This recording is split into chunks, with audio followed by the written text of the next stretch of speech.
തണ്ണിമത്തൻ കൃഷി ഗ്രോ ബാഗിലോ ബക്കറ്റിലോ ചെയ്യാൻ നല്ലതാണ്.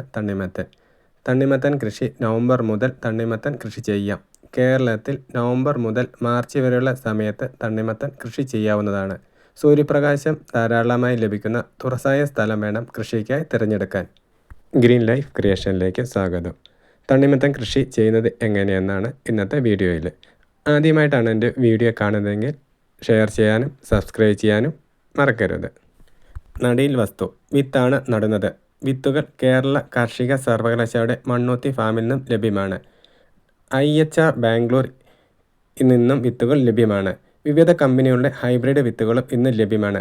കേരളത്തിന് കൃഷി ചെയ്യപ്പെടുന്ന ഷുഗർ ബേബി എന്ന ഇനത്തിന് 1 ഏക്കറിന് 50 ഗ്രാം വിത്ത് ആവശ്യമായി വരും. വിവിധ കമ്പനികളുടെ ഹൈബ്രിഡ് വിത്തുകളും ഇന്ന് ലഭ്യമാണ്. ഇനങ്ങൾ: കായ്കളുടെ വലുപ്പത്തിനും നിറത്തിലും സ്വാദിലും വ്യത്യാസമുള്ള ഒട്ടനവധി ഇനങ്ങൾ ഇന്ന് ലഭ്യമാണ്. ഇതിന് കേരളത്തിനു യോജിച്ച ഏതാനും ഇനങ്ങളുടെ പേരും മറ്റു പ്രത്യേകതകളും. ഷുഗർ ബേബി: ശരാശരി 4.8 കിലോഗ്രാം തൂക്കം വഹിക്കുന്ന കായ്കളുള്ള പുറം തൊണ്ടിന് ഇരുണ്ട നിറവും അകക്കാമ്പിന് കടും ചുവപ്പ് നിറവുമാണ്.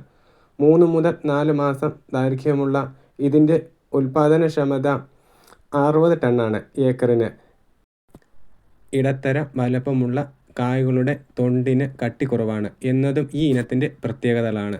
അർക്ക അനാമിക്: ഇളം പച്ച നിറത്തിന് കടും പച്ച നിറത്തിലുമുള്ള വരികളോട് കൂടിയ കായ്കൾ. 6 കിലോഗ്രാം വരെ തൂക്കം കാണിക്കുന്നു. കളകൾ ചെത്തിമാറ്റി കിളച്ച് പരുവപ്പെടുത്തിയ സ്ഥലത്ത് 3 മീറ്റർ അകലത്തിലായി 2 മീറ്റർ ഇടവിട്ട് കുഴികളെടുക്കാവുന്നതാണ്. 60 സെൻറ്റിമീറ്റർ നീളവും 60 സെൻറ്റിമീറ്റർ വീതിയും 45 സെൻറ്റിമീറ്റർ താഴ്ചയുമുള്ള കുഴികളെടുത്ത് മേൽമണ്ണും അടിവളവും ചേർത്ത് കുഴി മൂടണം. ഒരു കുഴിയിൽ 4 മുതൽ 5 വിത്തുകൾ പാകി അവ മുളച്ച് വരുമ്പോൾ ആരോഗ്യമുള്ള 3 തൈകൾ മാത്രം നിർത്തി ബാക്കിയുള്ളവ പറിച്ചു കളയണം. തണ്ണിമത്തൻ്റെ കൃഷി ജൈവവളങ്ങൾ ഉപയോഗിച്ച് കൃഷി ചെയ്യുന്നത് ഏറ്റവും ഫലപ്രദമായി കണ്ടു. അത് പ്രകാരം തണ്ണിമത്തൻ കൃഷിക്ക് അനുയോജ്യമായ വളപ്രയോഗ രീതിയാണ്. തടത്തിന് വിത്ത് ഇടുന്നതിന് മുമ്പ് അടിവളമായി 2 കിലോ ചാണകപ്പൊടി, എല്ലുപൊടി ചേർത്ത് മണ്ണിളക്കിയ ശേഷം തടം മൂടണം. ഇതോടൊപ്പം 1/4 കിലോ വേപ്പിൻ പിണ്ണാക്ക് കൂടി ചേർക്കുന്നത് രോഗപ്രതിരോധശേഷി വർദ്ധിക്കുന്നു. മാത്രമല്ല മണ്ണിൻ്റെ വളക്കൂറ് വർദ്ധിക്കുകയും ചെയ്യും.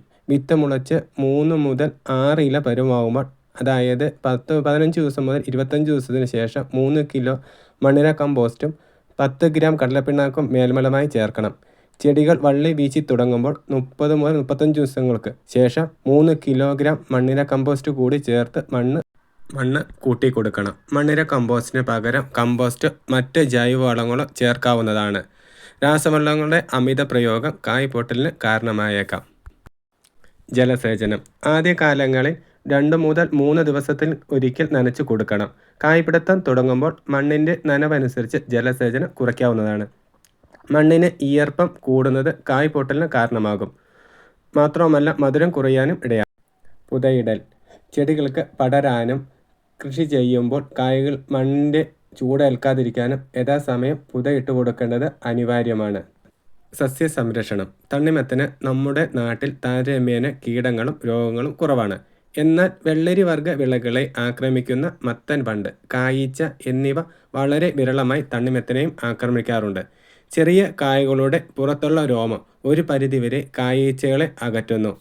ആക്രമണം രൂക്ഷമാകുകയാണെങ്കിൽ ബിബേറിയ 20 ഗ്രാം 1 ലിറ്റർ വെള്ളത്തിൽ കലക്കി തളിച്ച് മത്തൻ വണ്ടുകളെയും പഴക്കണി ഉപയോഗിച്ച് കായീച്ചകളെയും നിയന്ത്രിക്കാവുന്നതാണ്. വിളവെടുപ്പ്: വിത്ത് 35 മുതൽ 45 ദിവസങ്ങളിൽ പെൺപൂവ് വിരിഞ്ഞു തുടങ്ങും. 30 മുതൽ 40 ദിവസം പ്രായമായ കായ്കളാണ് പറിക്കുവാൻ പാകമാകുന്നത്. 90 മുതൽ 120 ദിവസങ്ങളാണ് വിളയുടെ ശരാശരി ദൈർഘ്യം. കൃത്യസമയത്തുള്ള വിളവെടുപ്പ് നല്ല ഗുണമേന്മയുള്ള കായ്കൾ ലഭിക്കേണ്ടതിന് വളരെ പ്രാധാന്യമർഹിക്കുന്നു. വിളവെടുക്കാറായ കായ്കളോട് ചേർന്നുള്ള വള്ളികൾ വാടിത്തുടങ്ങുന്നു. മാത്രമല്ല നിലത്തു തൊട്ടുകിടക്കുന്ന കായ്കളുടെ അടിഭാഗത്തെ വെള്ള നിറം ഇളം മഞ്ഞ നിറമായി മാറുകയും ചെയ്യും. കായകൾ ഞൊട്ടി നോക്കിയാൽ വിളഞ്ഞ കായകൾ തിരിച്ചറിയാം. നന്നായി വിളഞ്ഞ കായകളിൽ വിരൽ കൊണ്ട് ഞൊട്ടുമ്പോൾ പതുപതുത്ത ശബ്ദം കേൾക്കാം. എന്നാൽ പാകമാകാത്ത കായ്കളിൽ നിന്നും ലോകകുടത്തിൽ തട്ടുന്നതുപോലെ ഉറച്ച ശബ്ദം കേൾക്കാം. ഷുഗർ ബേബി എന്ന ഇനത്തിന് ശരാശരി 5 കിലോഗ്രാം തൂക്കമുള്ള കായ്കൾ വരെ ലഭിക്കും. അങ്ങനെ 1 ഏക്കറിന് ഉദ്ദേശം 60 ടൺ വരെ വിളവെടുക്കാം. വീഡിയോ ഇഷ്ടമായെന്ന് വിചാരിക്കുന്നു. വീഡിയോ ഇഷ്ടമായ ഷെയർ ചെയ്യാനും ലൈക്ക് ചെയ്യാനും സബ്സ്ക്രൈബ് ചെയ്യാനും മറക്കരുത്. ഫ്രണ്ട്സിനും കൂടെ ഷെയർ ചെയ്ത് കൊടുക്കുക.